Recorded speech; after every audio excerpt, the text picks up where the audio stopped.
गुरुभ्यो नमः।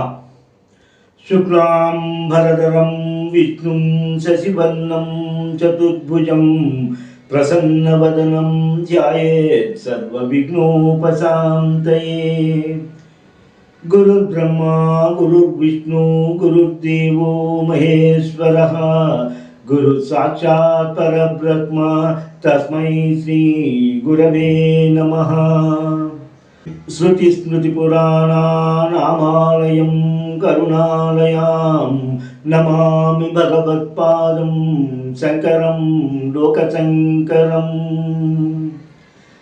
वागर्धाविव सम्पृक्तौ वागर्धप्रतिपत्तये जगतः पितरौ वन्दे पार्वती परमेश्वरौ। वंदे पार्वती परमेश्वरौ। సౌందర్యలహరి శ్లోకాల విపుల భావాన్ని గ్రహించడానికి ఈ వీడియోని వీక్షిస్తున్న మీ అందరికీ నా నమస్కారం తెలియజేసుకుంటున్నాను. అలాగే సౌందర్యలహరి శ్లోకాల యొక్క వ్యాఖ్యానకర్తలకి ప్రవచనకర్తలకి అందరికీ నా నమస్కారం తెలియజేస్తున్నాను.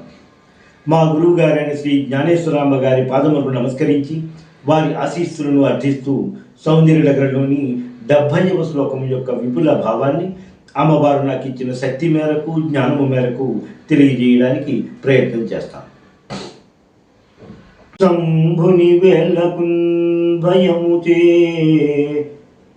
శరణాగతితో నిను అటన్ నాభిజుడును తా తలలు నాలుగు చేతను కీర్తనల్లతో నీ భుజ సుందరంబును తనే కీర్తించెను. నీ దివెనల్ శోభగ పొందగన్ మముల శాంతిగా కాంతిగా పార్వతీ కనన్.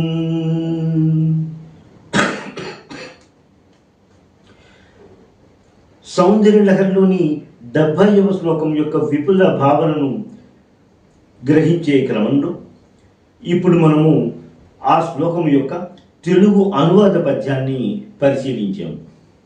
అంతేకాకుండా ఆ పార్వతీదేవి మనల్ని నిత్యము శాంతిగాను కాంతులు వెలుగిల్లే విధముగాను నిత్యము మనల్ని చూస్తూ ఉండాలి అనేటువంటి ప్రార్థనతో ఈనాటి కార్యక్రమాన్ని మనం ప్రారంభించుకున్నాం. సౌందర్యలహరిలోని 70వ శ్లోకము ఈ విధంగా ఉంటుంది. మృణాళీ మృద్వీనాం తవ భుజలతానాం చతుశ్రుణాం చతుర్భిః సౌందర్యం సరసిజ భవ స్తౌతి వదనైః నఖేభ్యః సతస్యన్ ప్రథమమదనాదందకరిపో చతుర్నాం శీశానాం సమమభయహస్తాత్పనధియా. ఈ 70వ శ్లోకం యొక్క స్థూల భావాన్ని ఒకసారి పరిశీలిద్దాం. అమ్మ, తామర తుండలాగా ఎంతో మృదువుగా ఉండేటువంటి నీ 4 భుజములను తామర పువ్వునందు జన్మించిన బ్రహ్మ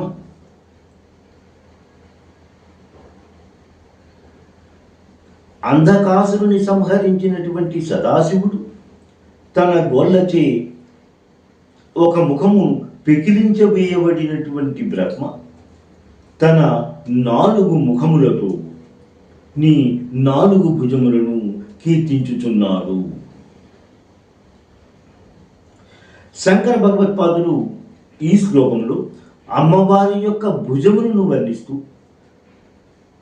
ఆ భుజముల వైభవాన్ని తెలియజేస్తూ అంతేకాకుండా శివుడు బ్రహ్మ యొక్క ముఖమును ఎందుకు పెళ్లగించవలసి వచ్చింది అనేటువంటి విషయాన్ని కూడా అంతర్లీనముగా మనకి జ్ఞాపకం చేస్తున్నట్టుగా ఈ శ్లోక రచన సాగినట్టుగా మనం గ్రహించుకుంటూ ఉంటాం. ఈ శ్లోకంలో మొదటి పాదంలో అమ్మవారి భుజాలను వర్ణిస్తూ మృణాళీ మృద్వీనాం తవ భజలతానాం చతుర్నాం అని అన్నారు. చతుశ్రుణాం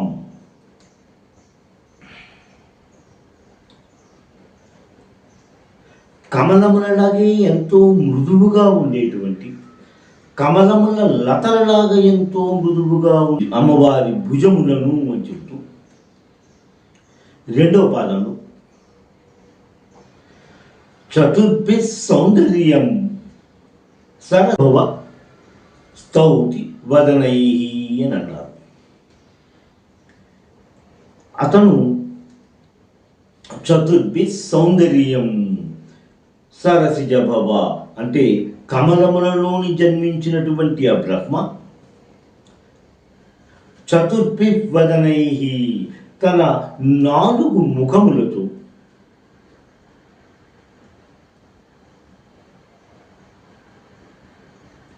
మూడో పాదంలో మళ్ళీ చెప్తూ నఖేభ్య సంక్రస్యన్ ప్రథమ మదనాదందకలిపో నఖేభ్య సంక్రస్యన్ గోళ్ళు అంటే భయపడిపోయినటువంటి వాడైనటువంటి ఎవరి గోళ్ళట? ప్రథమ మదనాదందకలిపో అంధకాసురుడు అనేటువంటి రాక్షసుని యొక్క శత్రువు లేక అంధకాసురుడు అనేటువంటి రాక్షసుని సంహరించిన వాడైనటువంటి సదాశివుడి యొక్క నఖేభ్య సంత్రస్యన్ గోల్నంటే భయపడిన వాడి. ఎందుకు భయపడిపోయేట? ప్రథమ మదనాత్ తన మొదటి ముఖమును పెళ్ళగించబడి ఉన్నటువంటి వాడైనటువంటి బ్రహ్మ అమ్మవారి యొక్క 4 భుజముల సౌందర్యమును తన 4 ముఖములతో స్తౌతి ప్రస్తుతించుచున్నాడు, స్తోత్రము చేయుచున్నాడు అన్న విధంగా ఈ శ్లోకం యొక్క రచన అయితే జరిగింది. బ్రహ్మ తన 5వ శిరస్సుని ఎందుకు కోల్పోవలసి వచ్చింది అన్న విషయాన్ని ఇక్కడ ఒక్కసారి శంకరుడు స్పృశించినట్టుగా మనం గ్రహించుకుంటూ ఉంటాం. దాని గురించి కూడా మనం గ్రహించుకోవాలి కదా.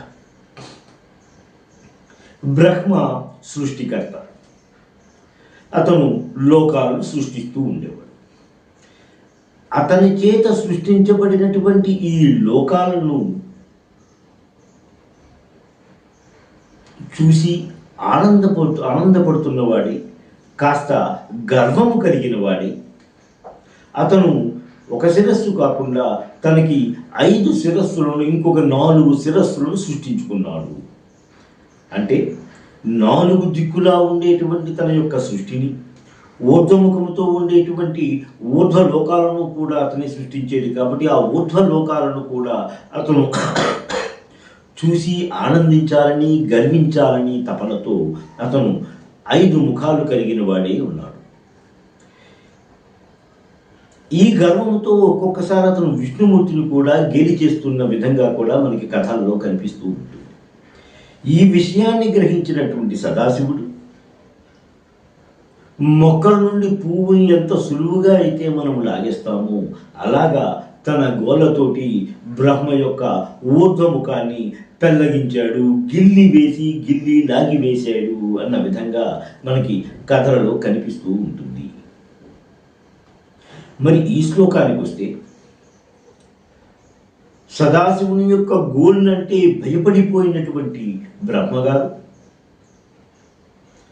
తనతో ఎటువంటి యుద్ధము చేయకుండా తనకు ఎటువంటి ముందుగా విషయాలు తెలియచేయకుండా సదాశివుడు హఠాత్తుగా వచ్చి ఎంతో సులువుగా తన యొక్క ముఖాన్ని పెళ్ళగించి వేసాడు అనేటువంటి విషయాన్ని తనకు మనసులో పెట్టుకున్నవాడే ఎంతో భయకంపితుడైపోయి మిగతా 4 శిరస్సులను కాపాడుకోవాలి కదా, తనకైతే సాధ్యం కాదు, తను ఎవరి సహాయం అర్థించాలి అన్న విషయాన్ని కొంచెం ఆలోచన చేసిన వాడే శివుడి కోపాగ్ని, శివుడి యొక్క మోహగ్రమైనటువంటి రూపాన్ని వారించగలగా సామర్థ్యము కలిగినటువంటిది అమ్మవారి అనే విషయాన్ని గ్రహించిన వాడే తన 4 శిరస్సులతో అమ్మవారి యొక్క 4 భుజాలను స్తోత్రము చేస్తూ అమ్మవారి యొక్క అభయమును కోరుచున్నట్టుగా ఈ శ్లోకం యొక్క రచన జరిగింది.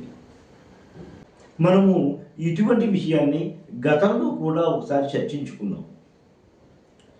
శివుడి వల్ల భయపడిపోయినటువంటి మన్మథుడు కూడా అమ్మవారి ముఖాన్ని ఆశ్రయించాడు అని చెప్పుకున్నాం. ఎందుకంటే ఎంతటి కోపంలో ఉన్నా సరే శివుడు అమ్మవారి ముఖాన్ని చూసేడు అంటే అతను చల్లబడిపోతాడు, అతని కోపం కాస్త తగ్గిపోతుంది అన్న భావనతో మన్మథుడు అమ్మవారి ముఖాన్ని ఆశ్రయించాడు. అమ్మవారి యొక్క కనుబొమ్మలని తన ఇంటికి తోరణములుగా చేసుకున్నాడు అన్న విషయాన్ని కూడా మనము చర్చించుకున్నాం. అలాగే ఇక్కడ బ్రహ్మ అమ్మవారిని ఆశ్రయిస్తూ అమ్మవారి యొక్క దీవెనలను అమ్మవారి యొక్క అభయములను కోరుకుంటూ అమ్మవారి యొక్క 4 భుజాలను తన 4 ముఖములతో స్తోత్రము చేస్తున్నాడు అని చెప్పారు.